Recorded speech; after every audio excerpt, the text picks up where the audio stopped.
Paulistano, cristão e conservador.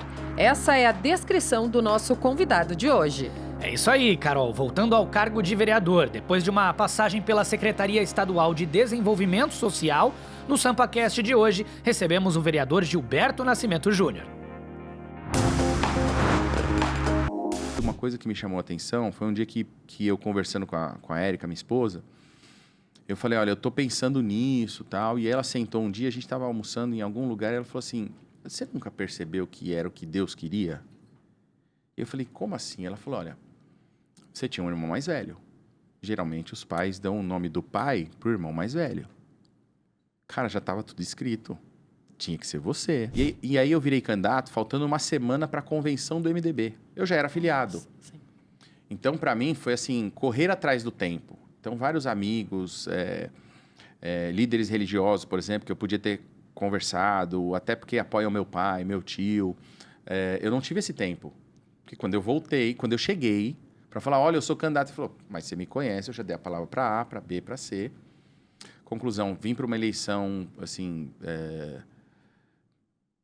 pela primeira vez uma eleição minha, faltaram 702 votos. Uma curiosidade, eu cheguei e eu fiquei na primeira suplência. Qual que era o meu desejo?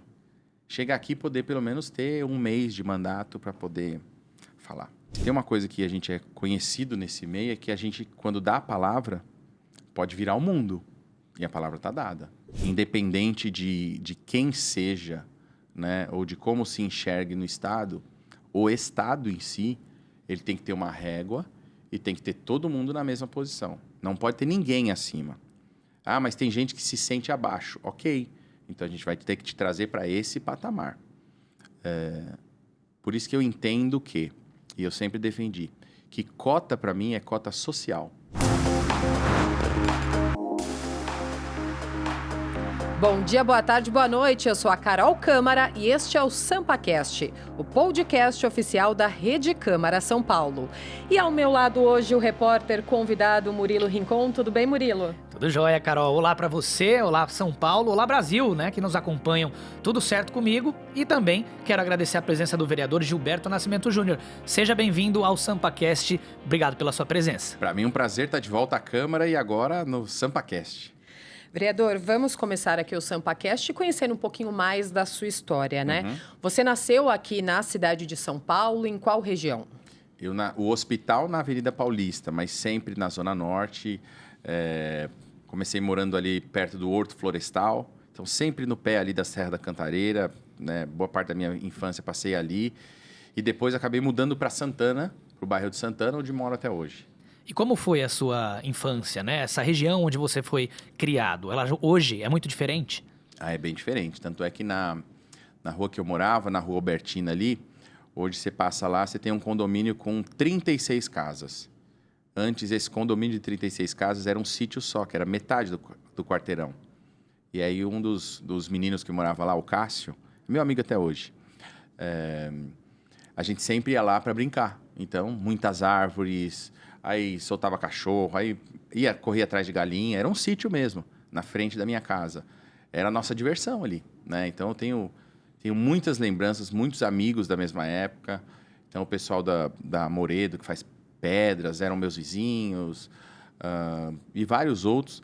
Então, a gente se juntava numa galera, assim, bem legal, né? Meus primos também, a gente morou vizinho um tempo, embora sejam mais velhos, né? Os filhos do meu tio Apolinário, falecido já. Então, a gente tinha uma galera, assim, que não era fácil, não, viu? A vizinhança ficava de cabelo em pé. E você estudou no colégio da Polícia Militar. Sim. Também. Como que foi essa época? Como foi estudar lá? Tem saudade da época do colégio?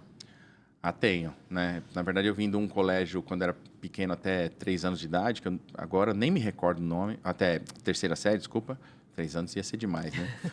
Nem me recordo o nome. E depois mudei para o colégio da Polícia Militar. No começo foi uma mudança muito grande, né? Era um colégio que você tinha que fazer prova para ser aprovado, então não era somente uma indicação ou pagar lá a matrícula, até porque eram filhos de policiais militares, e eles tinham na época 5% das vagas que poderia ser para quem não era filho de policiais militares, e aí você tinha que fazer uma prova. Vizinho da gente moravam 2 primos, que hoje moram nos Estados Unidos. Eu sei que a gente, juntando todo mundo, assim, de família e amigos, nós fomos em 8 para o colégio. Então, essa mesma, ou quase toda essa mesma galera que vivia, foi para o colégio da Polícia Militar. Um colégio bem rígido, né? Eu aprendi muito lá, aprendi a ter muita disciplina, né? Meu pai sempre trabalhou muito, minha mãe também, né? Meu pai é empresário, tinha fábrica de plástico, fazia aquela parte transparente da BIC, algumas peças para brinquedos Estrela. E aí minha mãe que tocava essa fábrica, meu pai aqui na Câmara. Então a gente vivia nessa galera aí. Precisava de um pouco de disciplina. Então o Colégio da Polícia Militar foi muito bom para isso. Eu tenho hoje grandes amigos, né? Inclusive o Humberto, que é bombeiro aqui na casa. Nós estudamos na mesma sala. O capitão Alexandre, que é o capitão aqui da casa, estudou na sala do meu irmão. Então, e lá nas minhas passagens com o governador, não só de agora, mas da época já do Márcio França, né? Da outra vez que eu passei no estado, essa é a 4ª vez, mas eu me lembro de um dia chegar em Bauru e nós chegamos de helicóptero, íamos anunciar alguma coisa, no meu caso acho que era Bom Prato, ou algumas unidades de cuidado de pessoas idosas. E aí eu falei, governador, esse capitão aí, ele chama Edson. Mas o senhor pode, inclusive, perguntar da mãe dele. E aí falei o nome da mãe dele e tal. Ele falou, como é que você sabe? Eu falei, a gente estudava junto na escola. Então, eu acho que todo mundo foi crescendo, né? E a corporação, ela acaba ficando muito próxima, né? E hoje, com as redes sociais, óbvio, a gente acaba tendo contato com muita gente. Então, sabe quando os pais ou alguém mais velho fala assim, ó, você vai sentir saudades da escola? Eu sinto saudades da escola, né? Como a gente tem essa proximidade, eu tenho 2 amigas que a gente estudou juntos muito tempo, a gente é membro da mesma igreja, então a gente sempre organiza assim, churrasco de alguém, então 2, 3 vezes por ano tá todo mundo junto. Legal. E aí, já na faculdade, você cursou Relações Internacionais. Isso. Como é que foi? De onde surgiu a vontade para cursar esse curso? Primeiro eu segui um encaminhamento familiar, né? De fazer direito. Fiz direito até o 4º ano. Estudei. Mas eu sempre gostei de fazer comércio, né? Eu, desde pequeno, no colégio da Polícia Militar, eu tinha um irmão mais velho que acabou falecendo. E aí eu não acompanhei o resto do ano, nós estávamos na mesma sala e acabei reprovando de ano. E aí meu pai falou, olha, então nas férias você vai andar comigo e aí era um período, um ano pré-eleitoral, por exemplo. Então eu andei com ele, aí eu comecei a entender o que realmente meu pai fazia, como era o atendimento dele e tal, porque até então distante. Mas aí quando voltou o ano ele falou, e agora você vai aprender a trabalhar, porque estudar estava bem tranquilo. Então, eu sempre trabalhei com comércio. Trabalhei em loja no Shopping D, por exemplo. Vendia tênis, calçados, né? Trabalhei com loja masculina. Então, foi indo. Meu pai nunca protegeu, assim, né? Até porque ele vem de uma cultura assim, né? Os meus avós vieram migrantes. Meu avô chegou a dormir na praça, conheceu minha avó aqui. Então, sempre batalharam, sempre trabalharam. E meu pai procurou ensinar isso pra gente. E aí eu acabei vindo para fazer direito, mas o comércio, as relações, eles me chamavam mais atenção. E aí foi difícil eu tomar a decisão de, no 4º ano, falar, eu não vou fazer direito, vou fazer uma coisa que eu gosto. Até porque, então, eu estava trabalhando com o Jean, que é uma pessoa que eu até fui sócio dele lá, e eu fazia muitos trabalhos na África, né? Eu consegui fazer esse trabalho de comércio exterior, consegui levar algumas empresas para lá, trazer algumas empresas para cá. A Agrale, por exemplo, né, foi trabalho meu de 1 ano e meio que eu consegui levar para Angola, por exemplo. Hoje eles estão na África inteira. Marco Polo também. Então, algumas empresas, algumas coisas, eu sempre mexi o bolo, sempre mexi. E aí, óbvio, eu queria ter uma formação, né? Então, optei por fazer relações internacionais. E aí, como eu vivia aquilo e eu gostava daquilo, eu não me preocupava em estudar, porque eu já gostava. Então, eu sentava na sala. Claro, eu era mais velho, né? Não era o mais velho da sala, mas acho que as minhas amigas, meus amigos lá têm 6, 7 anos a menos, né? Que a gente se formou na faculdade. Tenho até contato com muitos deles. A gente espalhada no mundo inteiro, porque o curso é isso mesmo. Mas eu fui fazer relações internacionais exatamente por isso. Eu fiquei 5 anos trabalhando entre África e São Paulo. Então, Angola, Guiné-Bissau, Guiné-Conakry, Senegal, República Democrática do Congo, que é um país assim completamente diferente. Todos são, né? Mas me deu muita bagagem, assim, de poder entender, de poder conversar com as pessoas. Quando você vai fazer negócio com alguém de uma outra cultura,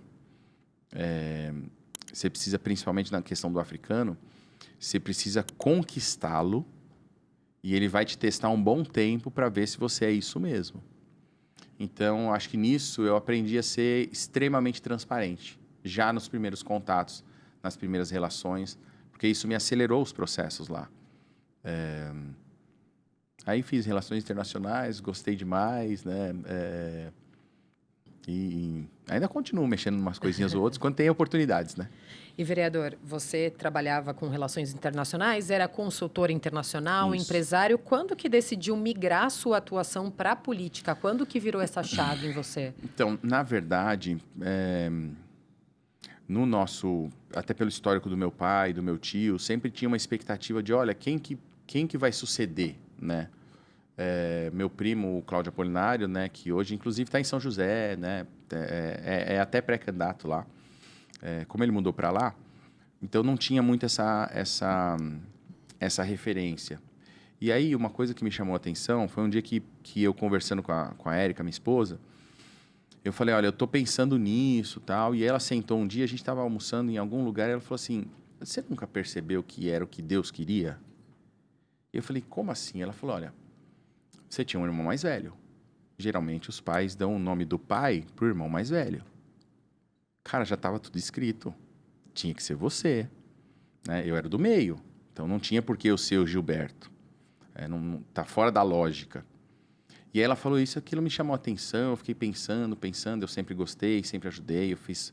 Sempre ajudei a montar partido, juventude de partido. Eu fui 6 anos presidente da juventude do PSC. E aí eu fiquei nisso. Olha, quando tiver uma oportunidade... Mas aí já era um ano eleitoral. Que era... há 3 mandatos atrás, que foi quando chegou aqui o Ricardo Nunes e tal. Eu vim na mesma chapa que foi a eleição do Chalita.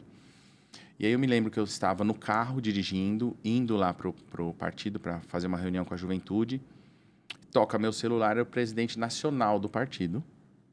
Ô, presidente, tudo bem? Ó, você está no carro? Tô aqui com seu pai, tô com o Chalita e tô com o Michel. Eu falei, Michel? Ele falou, é o presidente. Ele falou, e ele quer falar com você. E aí o Michel entra na linha e fala, tudo bem, ele me conhece porque meu pai é muito antigo nisso. Tudo bem, olha, eu estou aqui, a gente está fechando uma parceria do seu partido com o MDB, PMDB na época, e eles estão aceitando desde que eles lancem um candidato do partido mesmo, não seja um candidato que veio de fora para concorrer pelo partido. E seu pai não quer, ele está até aqui, mas eu já convenci ele, a gente vai te ajudar e tal... E aí eu virei candidato, faltando uma semana para a convenção do MDB. Eu já era afiliado. Sim. Então, para mim, foi assim, correr atrás do tempo. Então, vários amigos, líderes religiosos, por exemplo, que eu podia ter conversado, até porque apoiam meu pai, meu tio. Eu não tive esse tempo. Porque quando eu cheguei para falar, olha, eu sou candidato, ele falou, mas você me conhece, eu já dei a palavra para A, para B, para C. Conclusão, vim para uma eleição, assim... pela primeira vez uma eleição minha, faltaram 702 votos. Nossa, pouco. 702 votos. Fiz 17.400 e alguma coisa. Eu fiquei 702 votos atrás do Nelo Rodolfo, que é meu vizinho de bairro. Antes era de rua, né? Que eu mudei de... Estou na Voluntários, ele está na Guilherme. E aí foi nessa época que entrou aqui o Jorge Rato, o Ricardo, o Nelo... O Nelo tinha voltado nessa, estava fora. E quem tinha continuado foi o Calvo. Rubens Calvo tinha feito a reeleição. E aí eu me lembro, uma curiosidade, posso falar? Lógico. Uma curiosidade, eu cheguei e eu fiquei na primeira suplência. Qual que era o meu desejo? Chegar aqui e poder pelo menos ter 1 mês de mandato para poder falar. E aí um dia eu marquei uma reunião com os 4 vereadores. Eles vão assistir isso aqui, eles vão querer me matar. E eu falei, gente, olha, pô, ajudei, ó, vim com o PSC, tal, que era o nosso partido na época. E eu queria, pelo menos, tirar 30 dias. Eu nem sabia como funcionava, que cada um precisava tirar 30 dias, eu não sabia. Mas aí eu criei essa expectativa, pensei, se cada um tirar uma semana... Aí o Nelo falou, eu vou ver, tal, eu posso ser o primeiro, tal. E eu fiquei esperando, né? Depois de 3 meses esperando, eu vi que não ia acontecer. Aí comecei a me conformar, né? Confesso que eu fiquei meio chateado, assim, porque eu falei, pô, o Nelo me conhece desde pequeno. Eu já trabalhei para o Nelo, porque quando ele foi federal e meu pai estadual, quando os dois saíram daqui, eu fazia campanha com ele, com a esposa dele, né? A gente era vizinho, de rua. E eu confesso que eu fiquei assim, mas eu não sabia que tinha essa questão dos 30 dias. Até que um dia eu cheguei no Ricardo, falei, pô, Ricardo, você sabe, é difícil, é só a primeira vez. Eu queria só vir para o plenário, para mostrar para as pessoas que eu vim aqui e coloquei as ideias que eu levei para a rua, né, para pedir o voto. E aí que ele me explicou. Ele falou, olha, cada um tem que sair 30 dias. Então, não vai dar para fazer e tal. Aí eu me lembro que fiquei meio assim. Uma semana depois eu estava lá na Brigadeiro, que é onde estava o partido, através da Brigadeiro. Estava no andar de cima.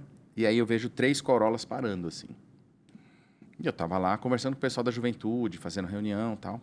Daqui a pouco meu pai chega no pé da escada e fala assim, Beto, desce aqui que tem uma pessoa querendo falar com você. Quando eu comecei a descer a escada e eu vi um monte de homem, né? Perfil de escolta mesmo, todo mundo de terno, e eu vi sentado no sofá do lado do meu pai, aí o governador Geraldo. O governador Geraldo tinha ido numa reunião na Assembleia, e aí, sabendo que o partido estava ali do lado, ele ligou para o meu pai e passou lá. Porque se tem uma coisa que a gente é conhecido nesse meio, é que a gente, quando dá a palavra, pode virar o mundo. E a palavra está dada. Então, em cima disso, o Geraldo falou, Gilberto, ó, você é o primeiro partido que eu vou buscar para a minha reeleição. Ele, governador.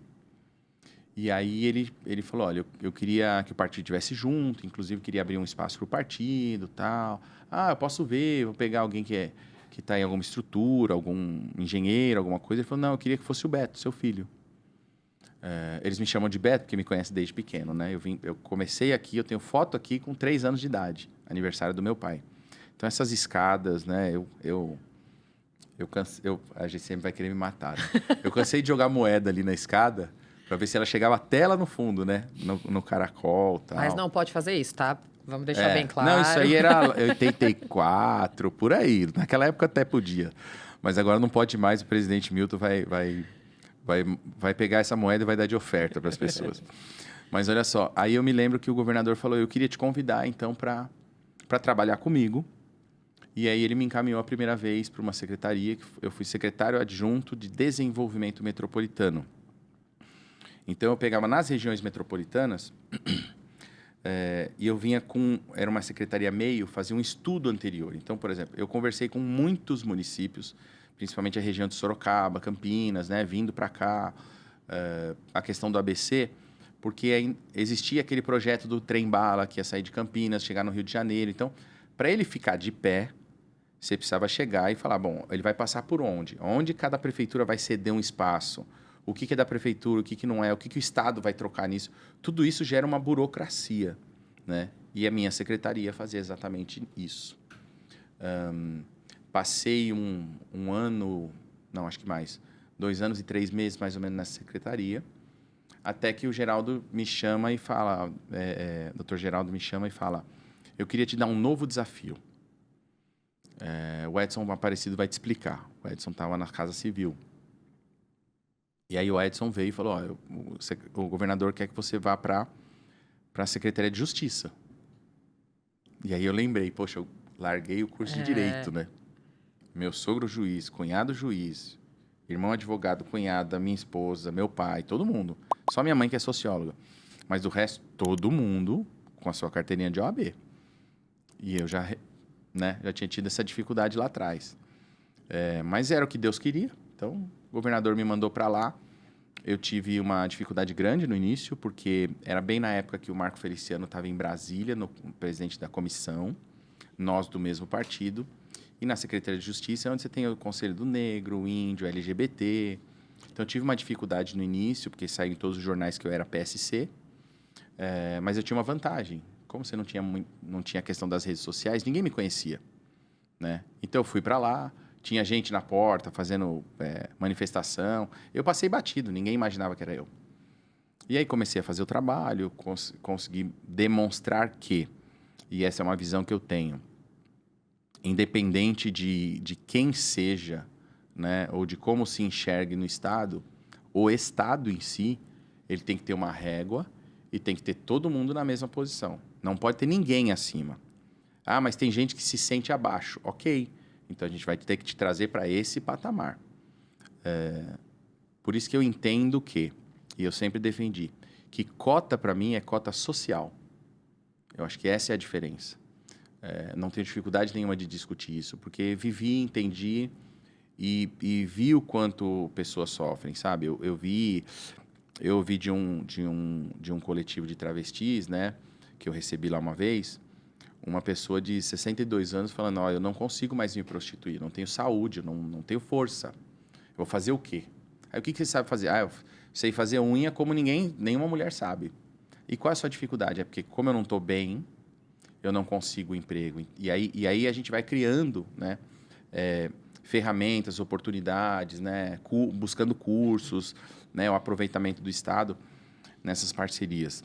Aí fiquei nessa secretaria 1 ano e pouquinho, 1 ano e 2 meses, 1 ano e 3 meses, mas acabei assumindo a Secretaria de Justiça, por um milagre também, né? A secretária acabou indo conversar com o governador, não se entenderam, e ela se exaltou e falou, então vou embora. Ele falou, então faz o papel agora. Então eu virei secretário do dia para a noite. No dia seguinte eu estava em casa, lá no meu apartamento em Santana, e aí o meu porteiro liga, fala, seu Gilberto, seu motorista está aqui, mas tem outros 3 carros pretos aqui. Dá para ver que o pessoal tá armado, tal, né? Não era ninguém com roupa de policial. E eu falei assim, mas eles falaram com o motorista? Sim, eles estão numa rodinha conversando. Mas o síndico quer saber o que é. Aí eu desci, né? Cheguei lá, secretário, tudo bem? Bom dia, tal. Eles batem continência. Eu falei, por que, secretário? Não, porque ela foi mandada embora hoje. Eu falei, o que eu vou fazer, né? Porque lá na secretaria, cuida das pessoas que fazem denúncia contra o tráfico internacional, né? Então, o programa de proteção a testemunhas é na Secretaria de Justiça. Poucas pessoas sabem, mas existe organizações internacionais que vivem ameaçando essas pessoas e toda a Secretaria da Justiça, inclusive. Por isso que lá é uma das poucas secretarias que tem escolta. E aí eu lembro que eu entrei no carro, fui lá no governador. Eu vou fazer na secretaria o quê? Não sou formado em direito, não me sinto, não me enxergava nisso, né? Quando eu cheguei lá, ele falou, Gilberto, você que vai ficar lá, quando virar o governo, aí eu indico outra pessoa, você passa o serviço, ainda fica lá mais uns 2 meses, depois a gente vai ver o que vai fazer. Qualquer coisa você vem para o Palácio trabalhar comigo. Então eu virei secretário de Justiça, né? Eu sou o único secretário de Justiça, eu já levantei isso. O único secretário de Justiça de Estado no Brasil que não tem formação em Direito, né? E os secretários que passaram aqui, então era sempre alguém com uma bagagem muito grande, que chega no Ministério, por exemplo, Alexandre de Moraes, tal, e tantos outros.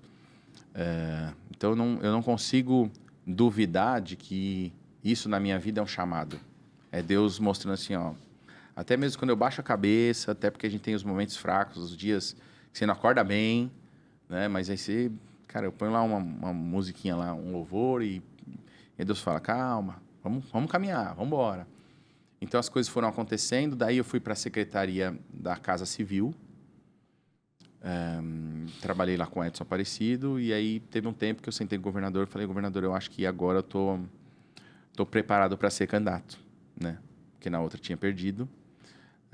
E falei, agora eu acho que eu estou preparado. Me utilizei muito de uma questão estratégica de que quando eu me tornei secretário de Justiça, né, não mais adjunto secretário, acho que foram 4 meses, pensando em vir para uma reeleição, eu visitei muitas igrejas que os pastores são advogados.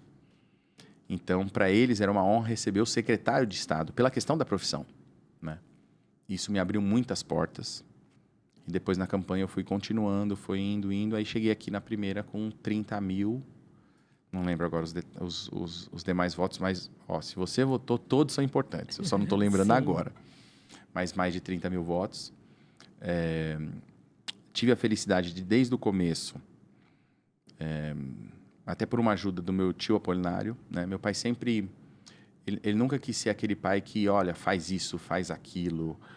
Eu vou dizer para vocês que nesses quase 8 anos de mandato, se meu pai me ligou umas 3 vezes para falar, olha, acho que você deveria votar assim, se ele ligou 3 vezes é muito, muito mesmo. Ele nunca se envolveu assim mesmo em questões mais polêmicas.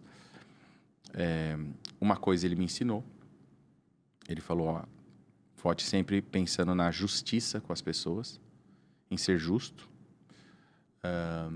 Uma coisa que meu tio me ensinou, meu tio Apolinário, disse o seguinte, nunca vote contra o funcionário público, a não ser que seja uma necessidade de fato.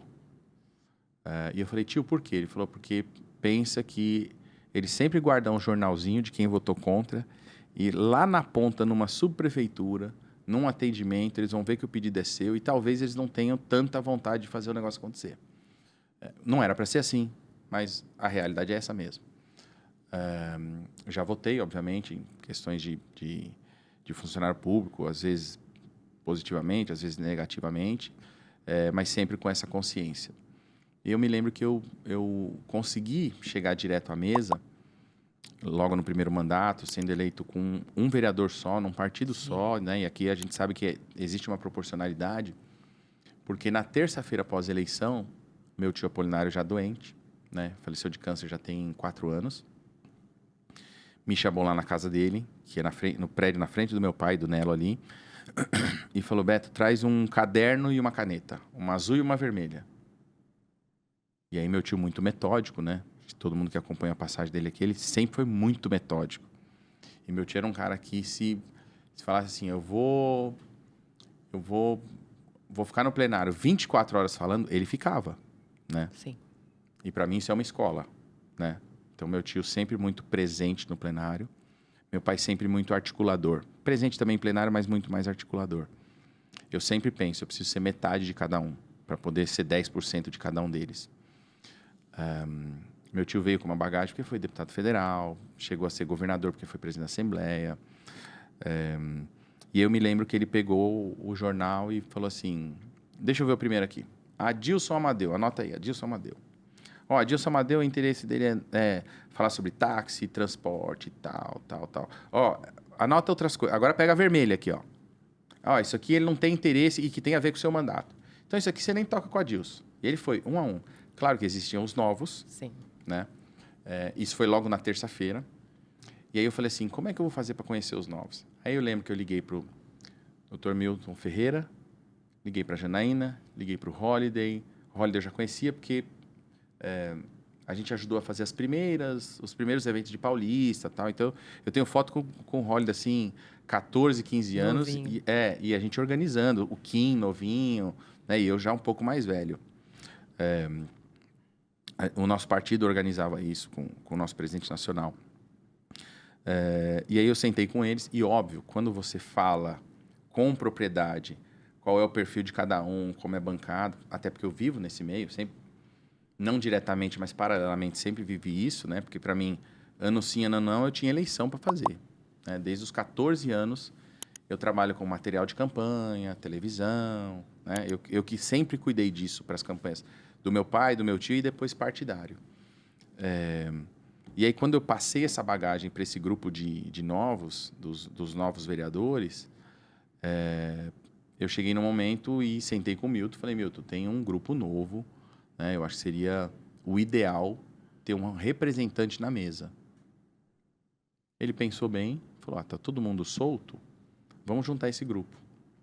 A gente fez 2, 3 reuniões e aí foi automático as pessoas falarem, Gilberto, vai você.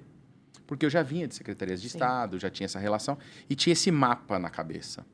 Então, isso me facilitou muito, muito mesmo. Vereador, a gente tem que ir rapidinho para o intervalo comercial. A gente tem muito ainda para falar, né, da sua carreira, da sua vinda para a Câmara, mas a gente vai fazer um rápido intervalo. O SampaCast volta já.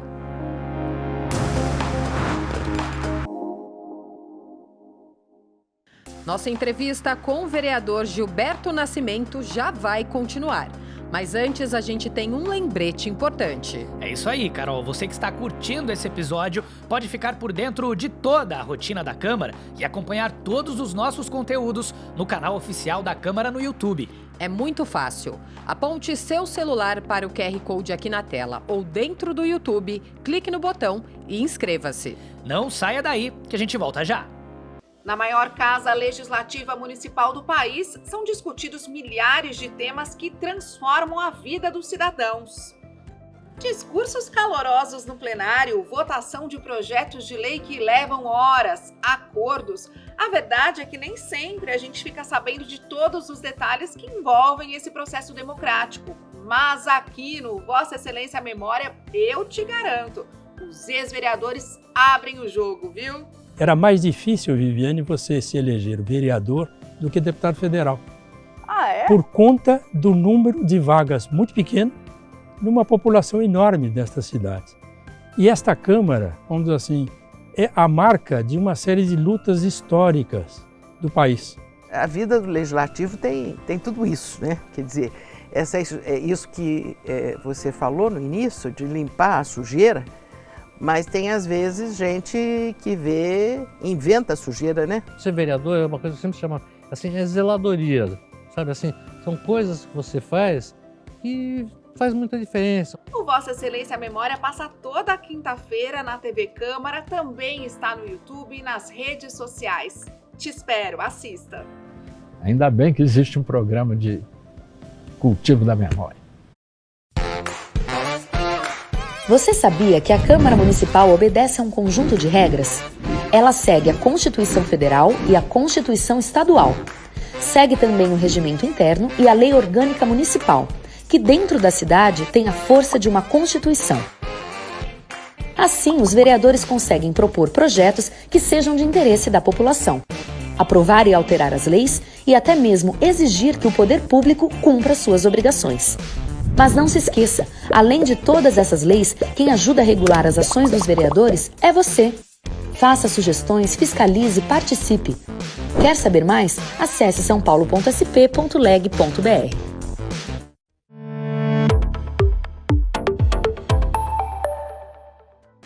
Conheça o Em Tramitação, o programa que te apresenta as propostas que são discutidas na Câmara Municipal de São Paulo e te explica como falar com os vereadores da cidade. É toda segunda-feira, às 9h20 da manhã. Se inscreva no nosso canal no YouTube para não perder nenhum conteúdo. Rede Câmara, sua conexão com a política da cidade.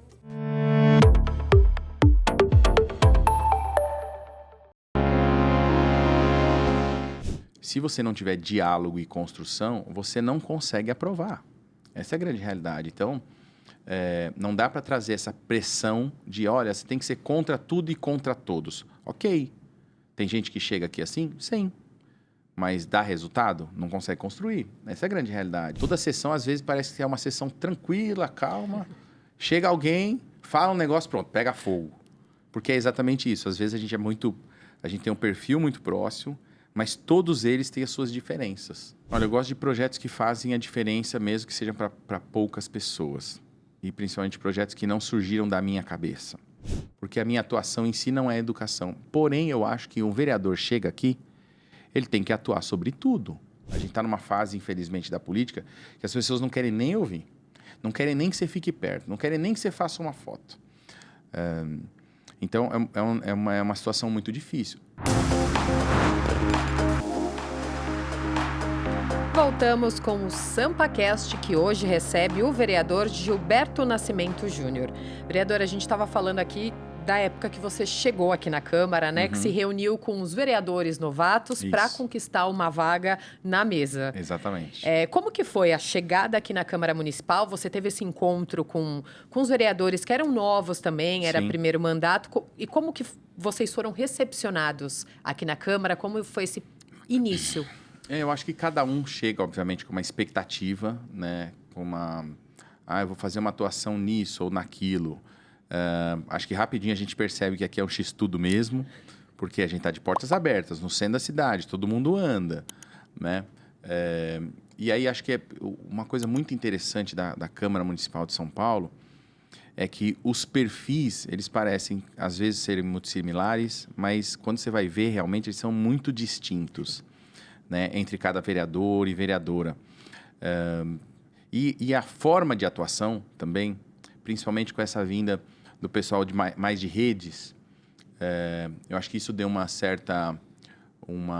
teve uma necessidade de encaixe ali no início, né? Porque o pessoal achava que o plenário eram as redes e as reuniões eram as redes. E aqui todo mundo percebe que, se você não tiver diálogo e construção, você não consegue aprovar. Essa é a grande realidade. Então, não dá para trazer essa pressão de, olha, você tem que ser contra tudo e contra todos. Ok. Tem gente que chega aqui assim? Sim. Mas dá resultado? Não consegue construir. Essa é a grande realidade. Eu, graças a Deus, eu nunca tive essa dificuldade. Mas vi sim, né? Principalmente naquela época, há 8 anos atrás, que era quando começou essa questão das redes, né? Então, Janaína veio com redes, o Holiday veio com redes, Caio Miranda veio com redes, Camilinho veio com redes, né? Posicionamentos muito, muito firmes nas redes. Sâmia, eu acho que veio com a questão das redes também. O material da Sâmia era bem legal, porque era ela sendo retirada lá do 8º andar de uma reunião que o Ricardo Nunes tinha feito, né? E tinha tido uma confusão e ela uma baita sacada. Me tiraram carregada da Câmara, agora eu vou entrar pela porta da frente. Eu me lembro muito disso, né? Ela nas redes. Então, o pessoal mais novo, tirando aqueles que fazem esse trabalho ou de região, ou de religião, de representatividade mesmo, esses mais soltos de rede, foi bem interessante. A gente aprendeu muito com eles e eles aprenderam muito com a gente que faz um outro tipo de campanha, de aproximação, né, de construção.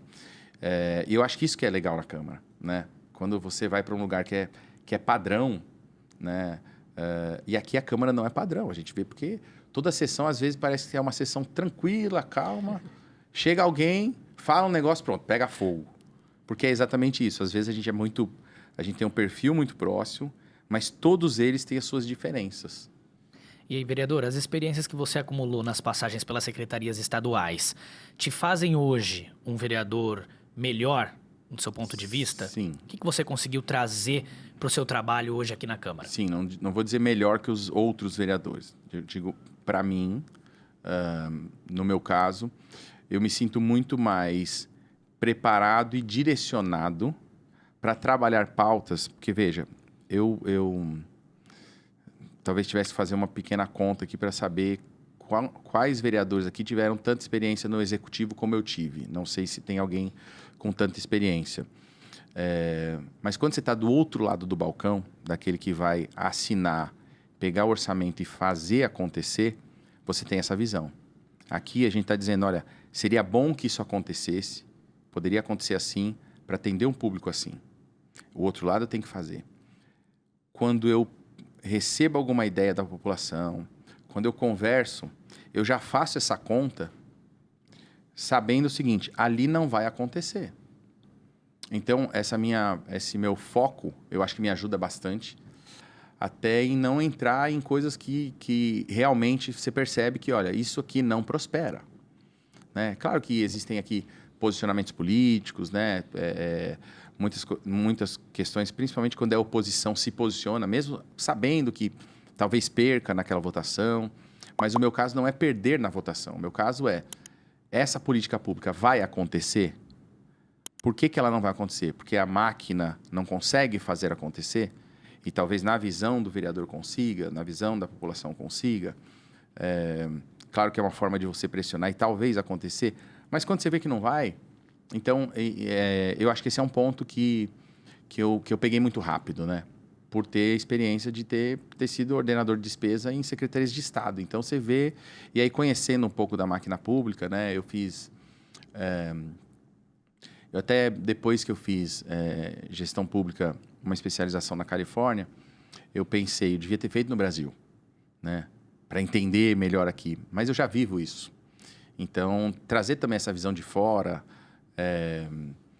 para mim foi importante. Eu acho que isso me ajuda bastante. E, vereador, aqui na Câmara você presidiu a Comissão do Idoso e de Assistência Social. Como que foi essa sua passagem pela comissão, as principais demandas? E a gente sabe que a Comissão do Idoso, a gente tem os idosos sempre presentes, eles estão sempre lá reivindicando, né? Sim, o pessoal do Jornal do Idoso, todo mundo está sempre lá. Acho que é importante essa participação popular. Entendo que essa participação popular dos idosos ela é mais presente, porque eles já entenderam a responsabilidade que eles têm de estarem aqui cobrando e serem vistos, essa é a grande realidade. Existem políticas públicas que são fundamentais. Vamos entender que a gente está a partir de 2050, a partir de 2035, a gente vai ter mais gente acima dos 50 do que abaixo dos 20. Então, a gente vê a população mudando bastante. Então, a gente vai ter idosos aí lá na frente. A gente vai chegar lá, né? Então, esse trabalho com a Comissão de Idosos foi muito interessante.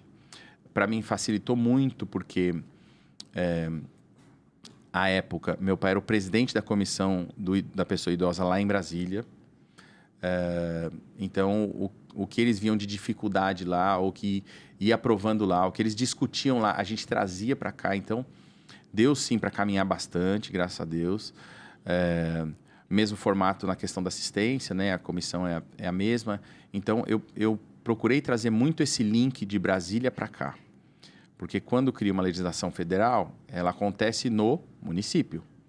Então, por que não você já ir discutindo e debatendo e criando as regras do município? Então, isso me facilitou bastante. E, vereador, eu estou vendo aqui que o senhor também foi membro da CCJ e das comissões de Educação e Orçamento também, da Subcomissão de Cultura. Isso. Muita coisa, né? Sempre tive a curiosidade, até para aprender de tudo, para me sentir mais preparado. Sempre gostei de migrar de comissão a cada ano. Então, eu comecei aqui na Saúde e Mulher, se eu não me engano, depois Educação, CCJ. CCJ eu acho que é uma comissão, claro, o pessoal coloca aqui como a mais importante. É uma comissão que seria muito bom que a população acompanhasse mesmo, porque é ali que nasce mesmo as coisas, as discussões. Então, nascendo na CCJ, vai para as outras comissões pontualmente, porque tem a ver com aquele tema, né? Para depois chegar a plenário. Então, acho que se a população, de repente, não quer acompanhar o plenário, acompanha a CCJ, porque pelo menos sabe o que está andando. E em relação aos projetos que o senhor apresentou, que foram aprovados, viraram lei, quais que o senhor destaca desses seus mandatos? Olha, eu gosto de projetos que fazem a diferença, mesmo que sejam para poucas pessoas. E principalmente projetos que não surgiram da minha cabeça. Eu falei da minha cabeça, porque eu lembro que eu cheguei aqui, eu fui lá na região do Jardim Peri, né? Eu ando de moto. E aí vi umas senhoras chegando no fim da tarde, eu estava numa borracharia, uma senhora chegando no fim da tarde, comprando ali uma mistura, e os meninos levando elas de moto para subir lá no Peri. Falei, poxa, isso aqui é mototáxi. E aí pensei, vou fazer a questão do mototáxi. Depois eu percebi, e aí o Ricardo Teixeira, se eu não me engano, trouxe para mim, ele era secretário, o número de mortos, 23 de maio, 9 de julho, tal. E aí ele sentou comigo e falou, não esquece que se você legislar para esse bairro, você legisla para a cidade. Ali eu peguei rapidamente isso. Projetos que eu acho que eu posso destacar, creche noturna, né? Que esse é realmente, eu ouvi de mães, né? Eu trabalhei, por exemplo, em loja de shopping, que nem eu falei. E eu me lembro de uma mãe que ela sempre pedia lá para a nossa gerente para sair um pouco mais cedo porque precisava pegar a filha. Então, sempre tinha essa negociação e a gerente não gostava disso, porque atrapalhava em si, né? Em cima do contratação de horas que ela estava trabalhando ali. Aí eu tinha isso no subconsciente. Quando eu estava na comissão de educação, indo numa creche, conversei com algumas mães e uma delas disse o seguinte, olha, eu parei de trabalhar porque eu não tenho com quem deixar minha filha. Então, minha mãe também trabalha e trabalha em outro horário. Ela trabalhava num posto de gasolina. O posto de gasolina fechava às 10. E aí, óbvio, conversei com elas e a gente foi construindo e tal. Então, a lógica se a gente se orgulha tanto da nossa cidade, que trabalha 24 horas por dia, as pessoas estão trabalhando. Alguém precisa estar com essas crianças. mas vai ser uma creche, ela vai estar estudando? Não, talvez ela esteja dormindo, talvez ela esteja jantando, talvez ela esteja tomando banho, né? Mas a gente precisa sim, e esse projeto, ele diz o seguinte, e a gente aprovou, graças a Deus, e está em fase aí de implantação. Está terminando o estudo para implantação. Serão creches que já existem, porém pensando na questão da segurança e da localização, próximos a shopping, metrô e hospital, que é onde tem esse público que pode utilizar muito essa creche, e por períodos estendidos, obviamente. Então, não vai ter o caso de a mãe ou alguém falar assim, eu vou deixar minha filha porque eu vou no baile funk. Isso não existe. Tem que estar comprovando que está estudando ou trabalhando. Então, é um projeto, por exemplo, que não saiu da minha cabeça, até porque meus filhos já têm... A minha mais nova está com 17. Então, creche para eles já passou há muito tempo. Não ia estar passando no meu radar. Mas eu acho que isso é importante ouvir as pessoas, né? Por exemplo, o ensino médio no CIEJA, que é a educação de jovens e adultos. O que acontece? O que sempre aconteceu? Então, as pessoas que não tinham condições de estudar e foram para o CIEJA, aquelas que têm deficiência intelectual e estudam no CIEJA, porque é um estudo mais focado e preparado para essas pessoas, eles iam até o 9º ano, no caso agora, né? E depois iam para o Estado. A diferença é que a Prefeitura tem 5 horários, todos os horários de 2 horas e 45 minutos, com professor e assistente do professor em cima, cria um relacionamento nisso. Quando eles vão para o Estado, uma máquina muito maior, eles vão para um colégio estadual somente no período noturno, com aquela 50, 60 pessoas. As pessoas não conseguem. Então, a evasão, ela era assim, de mais de 90%. E aí, óbvio, se a gente tem o ensino médio aqui, o fundamental aqui e o médio na Secretaria de Estado, a gente não poderia legislar. Mas eu lembro que eu sentei aqui, vou tentar lembrar, do Cláudio Fonseca. Falei, Cláudio, existe alguma escola... eu falava muito de educação com ele, porque ele era da área, né? Da POSP, não é isso? Acho que ele era de algum sindicato de professores. Não lembro qual. E aí eu falei assim, existe alguma escola que... E ele falou, sim, acho que tem 5 ou 6 escolas, tem uma escola de pessoas surdas e tal. E aí eu fui nessa escola.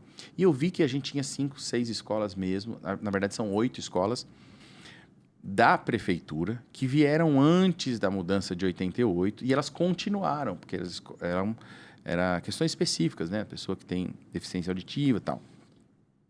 Ou seja, eu tinha então uma brecha para legislar, dizendo, olha, então o CIEJA que faz até o 9º ano, por que não fazer até o 3º colegial?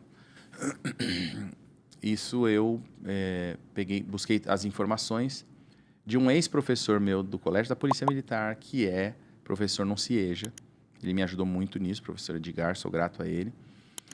E a gente entrou nessa briga aí por essas pessoas. E veja, eu nunca trabalhei a questão depois de buscar o voto nisso, porque a minha atuação em si não é educação. Porém, eu acho que um vereador chega aqui, ele tem que atuar sobre tudo, né? Então, atuei, por exemplo, na questão da educação, num PL meu que está na primeira votação, não chegou à segunda ainda, que é a questão do homeschooling, né? Você tem, no máximo, 1.000 famílias na cidade de São Paulo. Então, não é um negócio que você fala assim, vou fazer isso por uma questão eleitoral. Não é, né? Eu comecei a trabalhar aqui, por exemplo, a questão... da família acolhedora, mesmo antes da Cat, que é que eu digo que é minha filha, né? Que ela está há 4 anos e meio morando com a gente, agora está lá em Nova York, realizando o sonho dela, mesmo antes dela vir morar com a gente, né? Porque eu entendo que família acolhedora talvez seja a melhor ferramenta, fora a família original, né?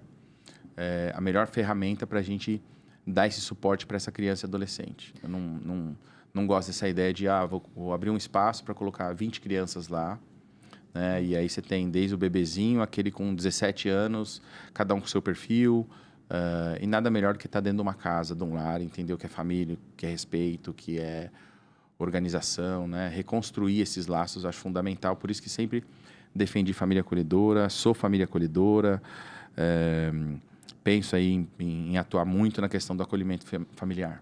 E aí, vereador, no seu dia a dia, né, como é para você lidar com a divergência de pensamentos e de opiniões dos outros vereadores? Eu acho que é muito tranquilo, porque aqui é no campo das ideias. Repito, eu tenho, graças a Deus, uma facilidade, porque eu me lembro quando meu pai concorreu com Suplicy para ser candidato a presidente aqui. E que eu me lembre, meu pai ia ter 2 votos a mais. Eu era pequeno. Mas eu lembro ele fazendo conta lá, fazendo um monte de reunião na casa dele, um monte de vereador lá. Conclusão, acabaram que 3 vereadores na madrugada foram votar com o Suplicy. E ele veio aqui para eleição, fez aquele discurso como candidato e tal. E na hora H, acabou perdendo. Depois fizeram o almoço com os vereadores, como a gente sempre faz. Sim. E eu, pequeno, sempre andei com meu pai. E meu pai me levou e eu vi meu pai sentado do lado do Suplicy. E eu falava, peraí, eles são inimigos. Meu pai estava concorrendo com ele, pô, não era para estar aqui. Então, desde lá, eu vim aprendendo que aqui é no campo das ideias. Ninguém é obrigado a concordar 100% com você. Mas eu acho que o melhor caminho aqui para um parlamentar, não só aqui, mas em outros lugares, é entender que a gente tem uma boca e 2 ouvidos. Então, ouvir, para ver se você concorda ou não, não custa nada. A gente está numa fase, infelizmente, da política que as pessoas não querem nem ouvir. Não querem nem que você fique perto. Não querem nem que você faça uma foto. Então, é uma situação muito difícil. Aí eu vou dar um exemplo pessoal meu.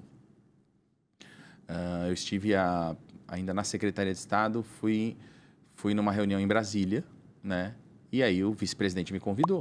Eu fui secretário de Estado 2 vezes dele. Trabalhei na antessala dele. Na hora que eu postei uma foto, pensa no povo batendo. Ainda bem que era stories, ficou só 24 horas.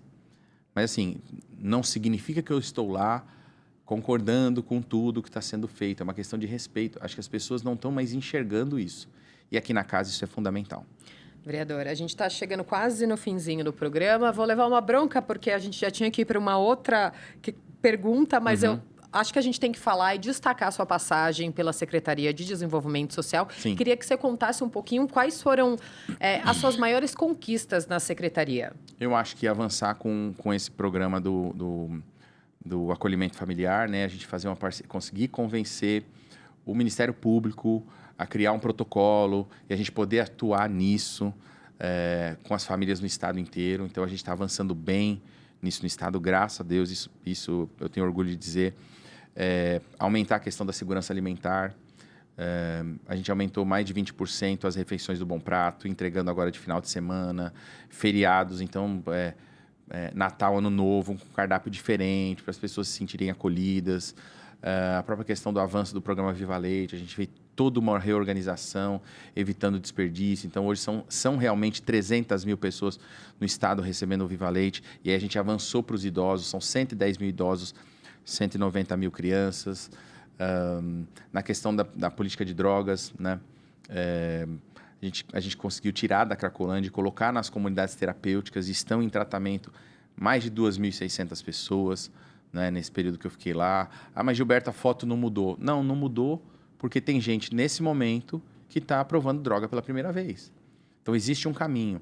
Pensando nisso, a gente inovou também com um programa que eu tive a oportunidade de ser convidado pelo governo americano para falar lá no Texas sobre a política de prevenção ao uso de drogas. E aí a gente iniciou aqui um trabalho que não tem no Brasil, que é Espaço Prevenir, que é um espaço para cuidar de quem? Não é daqueles que estão usando droga, não, é da família. As famílias, quando os nossos filhos nascem, não vem com manual de instruções. Imagina quando começa a chegar diferente em casa. A minha reação, talvez fosse o meu filho mais velho, seria de fazer como eu aprendi com meu avô. Tira a cinta, pega a parte da fivela e conserta o menino. Né? Um monte de gente vai me julgar, ok. Da minha esposa ia falar, não faz isso com o meu menino. E talvez os dois estivéssemos errados nessa relação. Dos homens que nós tiramos e colocamos em comunidades terapêuticas da Cracolândia, 62% deles não tem a figura do pai na história deles. Então, a gente começa a perceber que os problemas eles vêm de dentro de casa. Ninguém nasce de um poste, nasce dentro de uma casa. Como ela é formada, a gente precisa entender como isso vai acontecer. Por isso que a gente criou o Espaço Prevenir. Ele é para cuidar das famílias. Então, é um espaço para as pessoas irem lá, chorar mesmo, buscar ajuda. Porque o que a gente está pensando é não quebrar o vínculo. Para finalizar, eu só vou contar isso. Em cima desses estudos, depois que uma pessoa sai de casa, quebra o vínculo, que a família fala, não aguento mais, sai daqui, ela demora cerca de 2 anos para chegar no nível de Cracolândia. Ela vai virar andarilho, se prostituir, roubar, vai fazer um monte de coisa. Mas ela vai demorar 2 anos. Agora, se o problema está aqui, não é mais lógico, já que a gente tem Estado, família e esse usuário doente, não é mais fácil a gente juntar os dois e um dar o suporte para o outro para que a gente consiga segurar ele lá? Porque imagina os traumas que ele recebeu e ficou um bom tempo, 2 anos, com vergonha de ver a família, não sabe se vai voltar. E aí todo esse trabalho que a gente faz, a gente linka também com aqueles que estão sendo tratados, porque como o trauma pode ser na família, para não ter o problema de a gente fazer todo o tratamento da pessoa, que agora são 2 anos, então a gente colocou isso no Estado, então todo o tratamento agora para 2 anos, não é fácil, né? Eu, por exemplo, estou tentando emagrecer, vira e mexe, eu como açúcar, como doce, então não é fácil. Imagina o cara que depende quimicamente. Então, para quando ele voltar, não ocorrer o risco daquele trauma do pai e falar, ó, se você fizer de novo, aí você zera todo o trabalho que você fez. Então, eu acho que alguns pontos, eu poderia citar vários outros, mas eu acho que esses pontos são importantes, né? O governador Tarcísio acertou quando nos autorizou a falar de prevenção, né? A gente cuida muito, pensa muito na questão das cenas abertas de uso, da Cracolândia, a imprensa, todo mundo olha aquilo, tá? Mas não adianta a gente tirar a água da sala se a gente não fechar a torneira da cozinha. Vereador, agora a gente chegou no nosso momento, que é o ping-pong com perguntas e respostas rápidas. Está preparado? Acho que estou, vamos lá. Qual que é o seu lugar preferido na cidade de São Paulo? Você diz bairro? O seu lugar, pode ser qualquer lugar. Pode ser até a sua casa. Meu lugar é minha casa. Meu lugar é minha casa. A gente escuta isso muito aqui. Se São Paulo fosse uma palavra, seria? Complexa. E se a política fosse uma palavra? Desafio. Qual o seu maior sonho para o futuro? Meu ou para a cidade? O seu. O meu é poder alcançar 100% o propósito que Deus quer para minha vida, seja na política ou seja fora. Para a cidade? Em termos de gestão para a cidade, eu acho que é a descentralização. E se você pudesse voltar no tempo e conversar com aquele Gilberto Nascimento Júnior pequenininho, qual seria o conselho? Eu novinho? Uhum. Eu ia falar, respira fundo e continua, não vai ser fácil. Eu acho que eu falaria isso, mas não para, continua. E se fosse um conselho para o jovem paulistano de hoje? Pense com a sua própria cabeça, com as suas próprias convicções. Esquece um pouco o mundo, porque senão você vai se moldar ele. E somos nós que transformamos o mundo. Agora, uma dica cultural. Pode ser um filme, uma série, um livro, uma peça de teatro. Se é que sobra tempo para fazer tudo isso, né? Não sobra, mas os meus filhos gostam muito de cinema.